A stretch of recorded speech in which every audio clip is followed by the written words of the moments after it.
A very good evening to you and a warm welcome to the news live on Channel I. I'm Sharifa Tahir. And I'm Dhamike Kanakar. Coming up, your top stories. The President says the prevalent drinking water problem should be addressed, blanketing all affected factions. The Prime Minister arrives in New Zealand. Former Defence Secretary and the Chairman of Avantgarde handed travel bans. Arrangements finalised for national television's Children's Day celebrations. Sri Lanka says no conducive environment in Pakistan to hold the 19th SAARC summit. Russia accuses the US of protecting certain jihad militants in Syria. We move on to those and other stories in detail now. President Maithripala Sirisena has emphasized the need of finding a speedy solution for the shortage of drinking water experienced due to dry weather covering all parts of the country that have been affected. An emergency meeting was held at the President's office this morning to discuss the problems that have surfaced with the dry weather and the solutions that can be provided to them. Speaking further, the President stated that all institutions should focus their attention on preventing diseases that are being spread and to minimize the damages that can be caused from the wild animals who come seeking water. He also pointed out the need of looking into the requirements of the villages when setting up electric fences. Implementing a massive water supply project was another matter that was taken up for discussion. The President instructed officials to release the lands required to implement projects essential for the people and to release water for them as soon as possible. Secretaries and heads of institutes that fall under the purview of the Ministries of Water Supply, Irrigation, Mahawali, Health and Wildlife attended the meeting.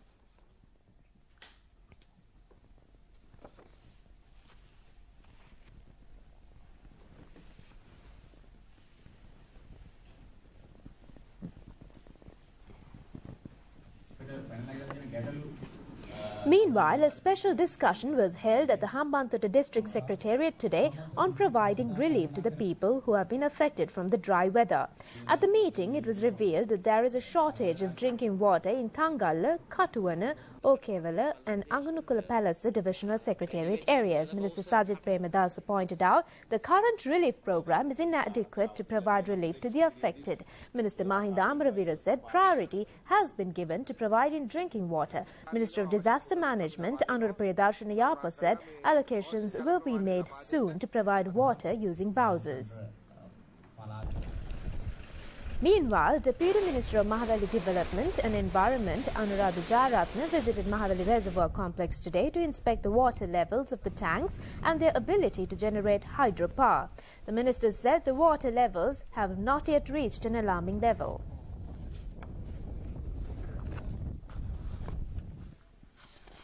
The Sri Lankan delegation, led by Prime Minister Ranil Wickremesinghe and Professor Maitri Wickremesinghe, reached New Zealand this morning.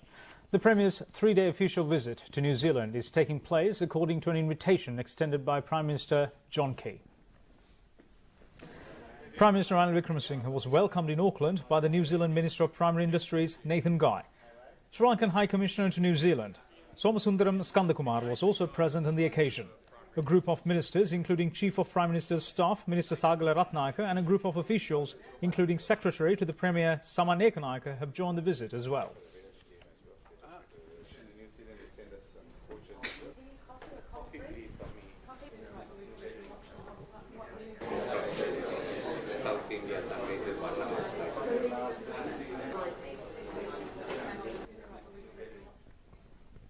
In the meantime, former Defence Secretary Gotabaya Rajapaksa and Chairman of the Avantgarde Company Nishanka Senadipati, along with 6 others, have been banned from travelling abroad. The order in this regard was issued by the Colombo Chief Magistrate Court today in connection with a case filed regarding the Avantgarde floating armoury. Colombo Chief Magistrate Gihan Pilapitia ordered to release all the suspects on a cash bail of 200,000 with 2 sureties of 10 million rupees each. The Bribery Commission has filed this case stating that the suspects had committed an offence by permitting the Avantgarde Company to operate a floating armoury, causing 11.4 billion rupee financial loss to the government. The Colombo Chief Magistrate had issued notice to all the suspects on the 1st of this month, ordering them to appear before the courts today. Therefore, 7 suspects appeared before the court, while a lawyer appeared on behalf of the former Additional Secretary of the Ministry of Defence, Damayanti Jayaratna. Former Defence Secretary Gotabaya Rajapaksa and another suspect who requested permission of the court to travel abroad was ordered to appear before the court on the 3rd of next month. In addition, the Colombo Chief Magistrate ordered all suspects to appear before the court on the 1st of December. The Cabinet of Ministers has decided to amend the tax imposed on cigarettes and tobacco-related products.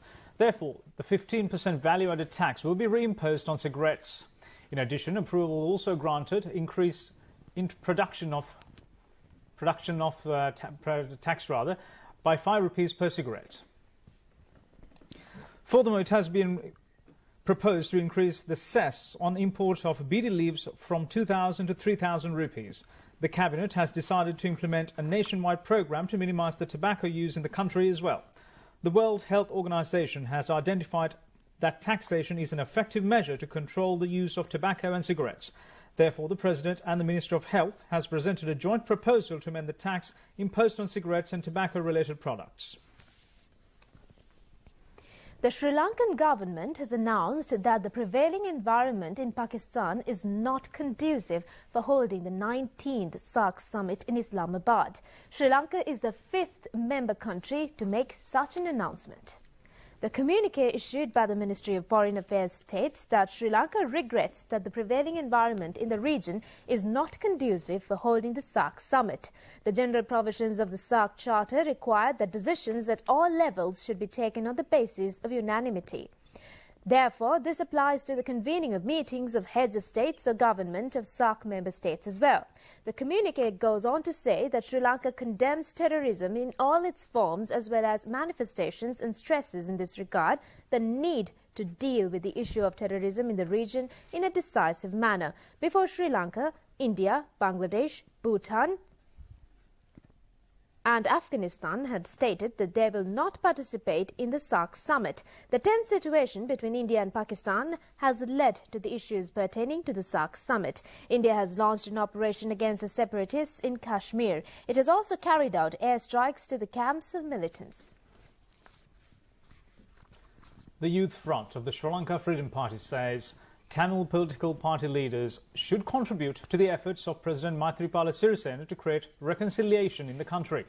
Its chairman Shantha Bandara made this statement while addressing a media briefing held in Colombo today. Chairman of the SLFP Youth Front, Shantha Bandara, said extremist groups in South are always attempting to level various charges against the government. They have stated that the people in the North cast their vote in favour of President Maithripala Sirisena at the recent presidential election as he promised to give various things to them. However, no such promise has been given by the President. Shantha Bandara emphasised the President only wants to take the country forward with the support of all communities by creating reconciliation. Therefore, the political leaders who represent the Tamil community have a responsibility of supporting this cause. The statement made by the Northern Province Chief Minister should be condemned in the strongest terms. Chairman of the SLFP Youth Front says suspicion arises whether he is making such statements to cover up his failures. A protest was held at Vavuniya town today against the statement made by Chief Minister of the Northern Province, C.V. Vigneshwaran, recently. The protest march, which commenced from Rambakulam area in Vavuniya Haropatana Road, ended from Vavuniya District Secretariat. The protesters handed over a letter addressed to the President and the Prime Minister to the District Secretary M.B.R. Pushpakumara. The protesters said they strongly condemned the statement made by the Northern Province Chief Minister. They also urged the government not to allow politicians with extremist views to damage the reconciliation created in the country. The traffic along the A9 road was affected due to the protest.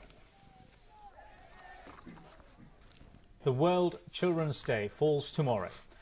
Arrangements have been finalised for the National Television's Children's Day celebrations, which will commence at 9 a.m. tomorrow.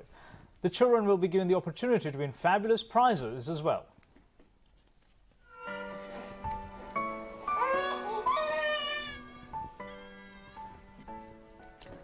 Childhood is the most important period of a person's lifetime.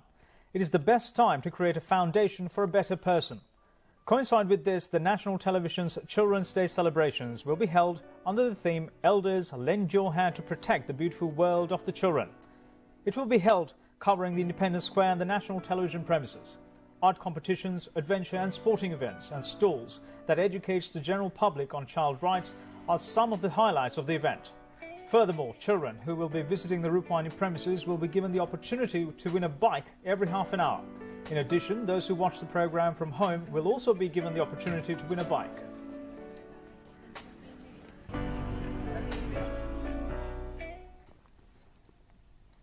We now deviate from the local news momentarily to take a quick look at the US election race. Hillary Clinton says her opponent Donald Trump skirted US law to boost his business interests. This is our segment on US election, Battle for the White House.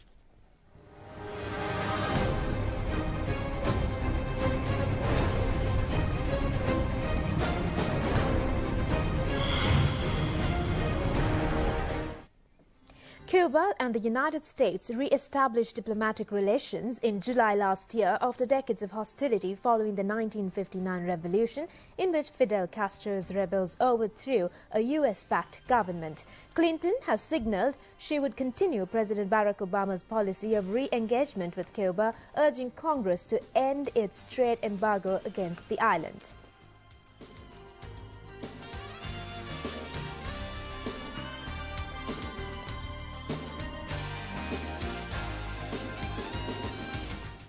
He has consistently misled people in responding to questions about whether he was attempting to do business in Cuba.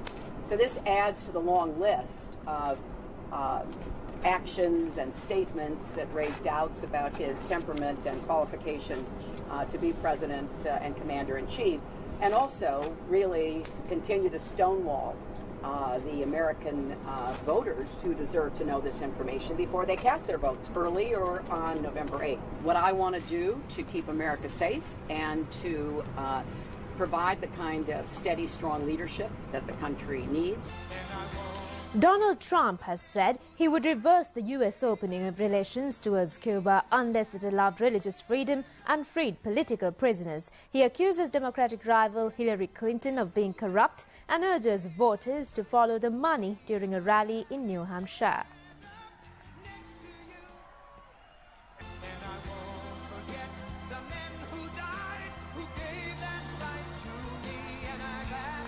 Everything you need to know about Hillary Clinton, sometimes referred to as Crooked Hillary, can be understood with a simple but very important phrase: follow the money.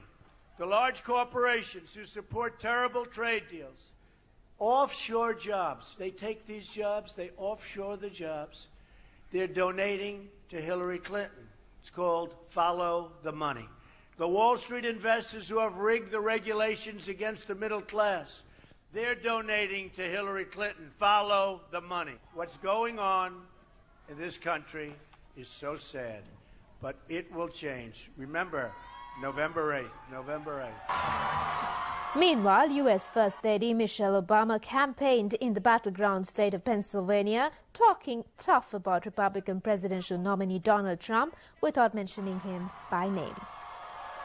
We need an adult in the White House. Hillary is tough. Hillary has been a lawyer, a law professor, First Lady of Arkansas, First Lady of the United States, a U.S. Senator, Secretary of State. That's why I'm inspired by Hillary. And yes, she happens to be a woman.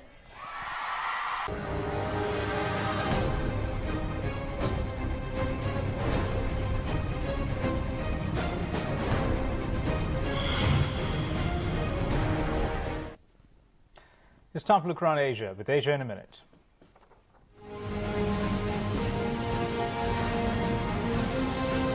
South Korea's military aims to deploy an advanced US missile defense unit on a golf course after it had to scrap its initial site for the battery in the face of opposition from residents.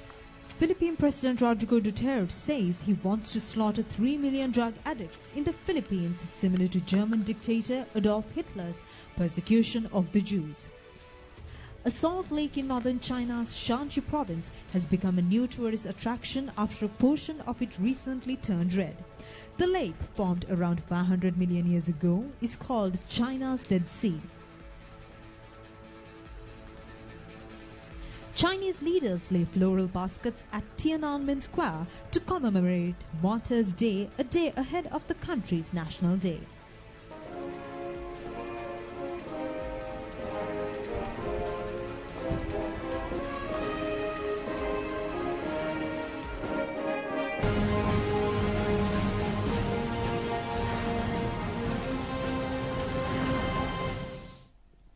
We'll be back with more local stories after a break. Director General of Health Services Dr. Palitha Mahipala says Sri Lanka has the lowest child death rates in the Asian region. He made this disclosure while addressing a media briefing held in Colombo today to enlighten journalists on preventing children-involved accidents. Around 270,000 children are hospitalized annually due to accidents. Out of them, 2,600 die before admission, while 130 children passes away at the hospital. 50% of the children who die due to accidents are above 10 years. Meanwhile, 4,012 road accidents involving children are reported last year. 152 children have died from those accidents. Furthermore, 4,700 children are disabled, while 6,200 are visually impaired.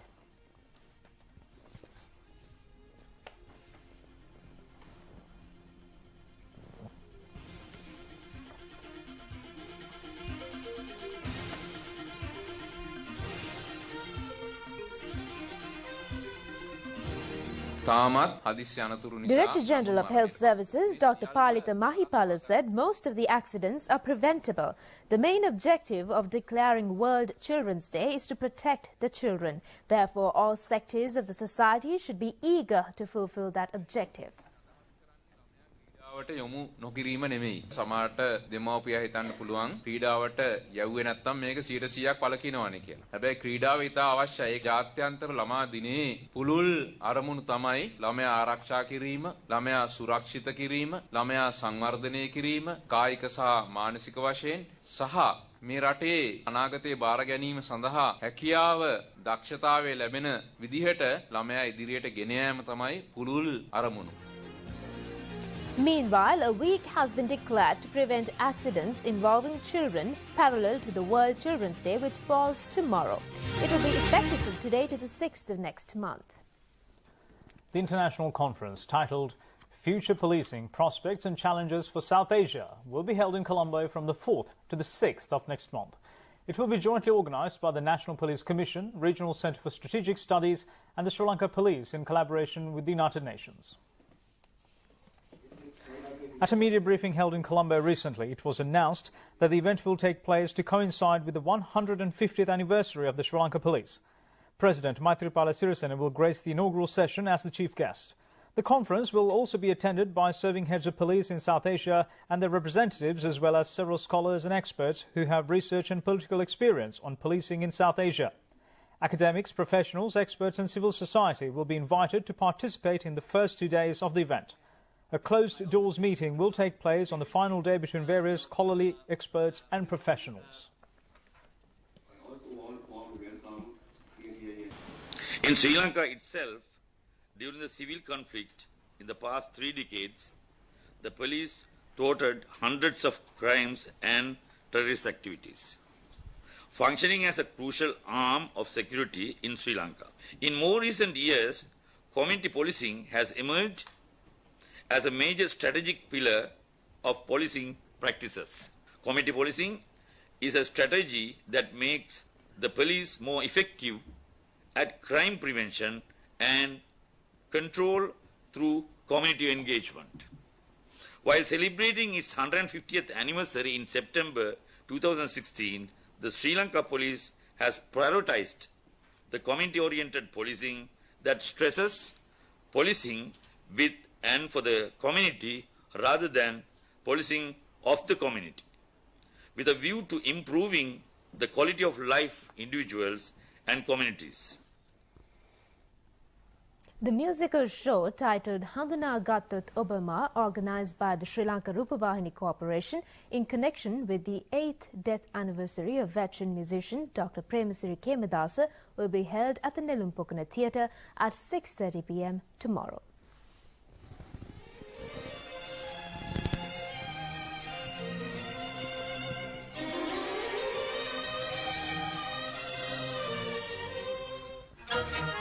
Dr. Premasiri Kemadasa is an eternal icon of the Sri Lankan music field. He was able to blend the local music with the patterns found in Western classical music such as opera and cantata. The service rendered by him to the Sri Lanka cinema as a composer is also immense. Films such as Golu Hadawata, Nidhanaya, Hansavilak and Bambaru Avit are examples in this regard. He was exemplary in the field of teledramas as well. Dr. Premasiri Kemadasa was 71 when he bid farewell to the nation on the 24th of October in 2008.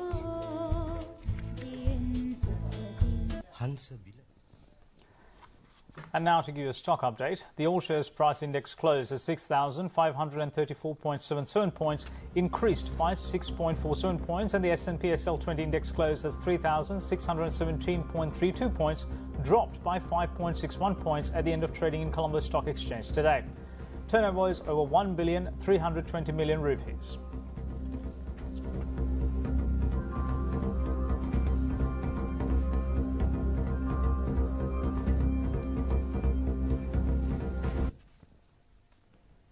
That's it on local news. We'll be back with news overseas.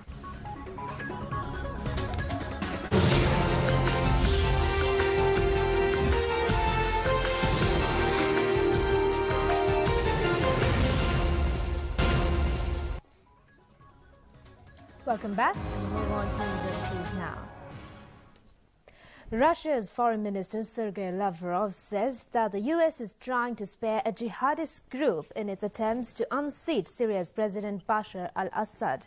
He said the US had broken its promise to separate the powerful Jabhat Fateh al-Sham and other extremist groups from more moderate rebels. Lavrov says that it is US policy towards Syria that is floundering, insisting that American officials have lost control of both events and of themselves. There is an element of truth here, at least in policy terms. The US is no real alternative to Secretary of State John Kerry's efforts to deal with the Russians. Lavrov's central message that Washington has refused to press its allies to separate themselves from the Islamists of al-Nusra ignores the fact that it is Russia's air campaign that is pushing rebel groups into al-Nusra's arms. Now, meanwhile, Indian villagers living close to the border with Pakistan are fleeing a day after India said it launched strikes targeting militants in Kashmir. India said it conducted surgical strikes along the de facto border. Pakistan denied that, saying 2 of its soldiers died in cross-border shelling. People from a number of villages in Punjab state were leaving amid fears the confrontation might escalate. Disputed Kashmir has been a flashpoint for decades and has sparked 2 wars. Analysts say India has previously conducted more substantial strikes without any serious escalation of hostilities. Relations between India and Pakistan have sharply deteriorated since early this month, when militants carried out the deadliest attack on an Indian army base in Kashmir in years. India blamed the attack on Pakistan, which denied the claim. The war of words is certainly escalating. After India said it launched the strikes, Pakistan reported it had an Indian soldier in custody. We now move on to some international news from around the world in brief.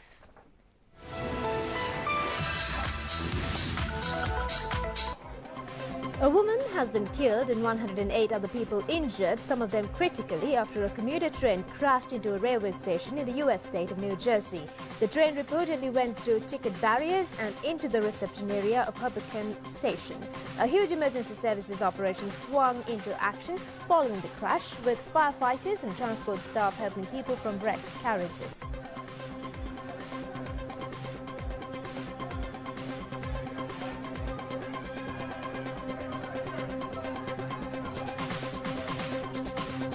Britain's Princess Charlotte speaks for the first time in public during her family's Canadian tour, uttering the word pop while she and her brother play with balloons. Britain's Prince William and his wife, Catherine, Duchess of Cambridge, are on a week-long trip to Canada. It was the first time the couple have brought their children Charlotte and George on an official visit to the country.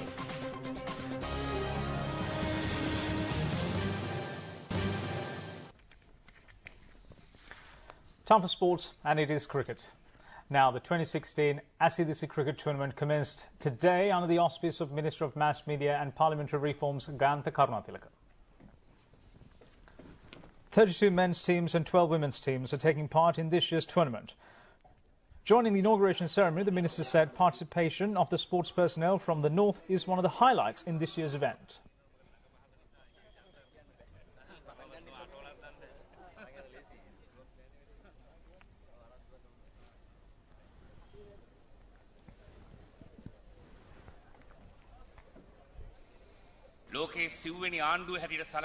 Minister Ganta Karunatilaka said that members of the media, which is considered as the fourth government of the world, are competing in this tournament. He expressed belief that this tournament will help to create brotherhood and harmony among media institutions. මේ වගේ කටයුත්තකට සම්බන්ධ වෙන එක කණ්ඩායම් හැඟීමකින් ආයතනය තුල සහෝදරත්වයක් ඇති වෙනවා. ආයතනික හැඟීමක් මේ තුලින් ඇති වෙනවා. සහෝදරත්වයක් ගොඩනගෙනවා. තව පැත්තකින් සංහිඳියාවක් ගොඩනගෙනවා. ඒ වගේම ක්‍රීඩාව තුලින් නොඑක් දේවල් අපට ඉගෙන ගන්න පුළුවන් වෙනවා. The first match was played between the Sri Lanka Rupavahini Corporation and the TNL.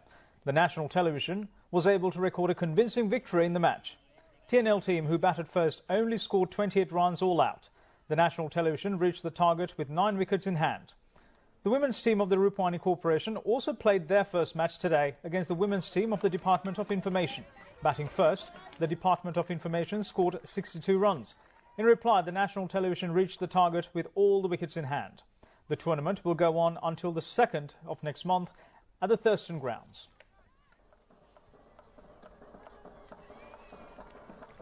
More on sports. Today is the second day of the National Sports Festival. 2 new Sri Lankan records were created today. Taraka Kumudumali of Western Province, who competed in the women's shot put event, recorded a distance of 15.25 metres. Jayanika of Northern Province created a record in the women's pole vault event by nailing a height of 3.41 metres. The men's 400-metre hurdles was won by A.I. Padmasena from Sabaragamuwa Province. The women's event was won by P.K. Madhushani of Northwestern Province. S.K. Vikramasinghe from Southern Province bagged the gold medal of 200 metres men's event, while the women's event was won by Shamila Jatilaka of Western Province. T.M. Ashik, who represented the Eastern Province, won the men's disc throw event. The winner of the women's triple jump was Dilrukshi Mohattala of Western Province. Manjula Kumara, who represented Southern Province, bagged the gold medal for the men's high jump event. This is the 7th consecutive occasion he has won the event. And before we wind up, a quick look at the weather. The Met Department says that fairly strong winds at times can be expected to continue over the island, and strong winds at times can be expected to continue in the deep and shallow sea areas off the coast extending from Hambantota to Pottuவில். Large showers will occur in the western, central, Sabaragamuwa and northern provinces and in the Galle and Mathura districts. Thunder showers may occur at a few places in the Uva province, Batticaloa and Ampara districts after 2 p.m.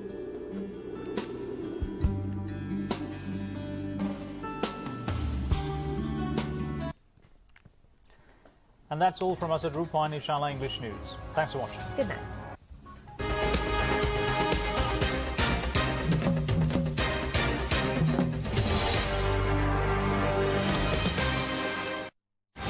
Covering the truth.